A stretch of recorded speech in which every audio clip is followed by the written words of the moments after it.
Video, we're going to look at Quality Modeler AI's capability for generating application code. This approach means we can generate snippets of application code from the models we produce in Quality Modeler. This can help us accelerate development, it can help us create code which maps directly to requirements, and it can also help eradicate technical debt by creating a digital twin of living documentation against our code.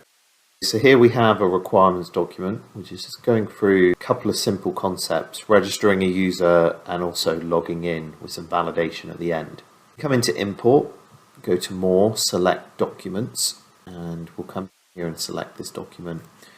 And what we can do now is we can select what type of model we want to create, either an activity diagram for our requirements, or move into the world of a testing model, which is where we're thinking about equivalence classes and how to test the application. So we're going to import from the requirements perspective. And what's happened here is we have three proposed models that are going to be produced from our requirement. We have one which is going through the registration, the login and the verification. And if we look in here, we'll see we've got our login down here, verification and our registration as well. So let's hit next and ask it to go away and create each of these models. And we'll see we've got those three models produced here, verification, login, registration. And we can open these up and we can take a look at them.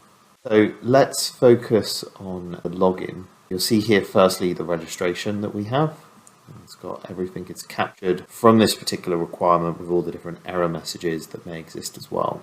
Come to the login, what we'll see here is we've got our username, our password, we can submit, and then after we submit, if the credentials match, we can go through and authenticate, otherwise we end up in some kind of error. Come into Copilot, the first thing we can do is we can come off and we can ask it to list out all the different API endpoints that it thinks need to exist for this particular model that we produced. So here it's saying we should have a login, should have something to do with two-factor authentication, and there's another form here. Let's focus on our login, and if we click this, what it's going to do is it's going to go away and create a new model which is for API.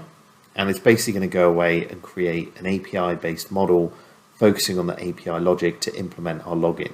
So let's open that model up that's been produced.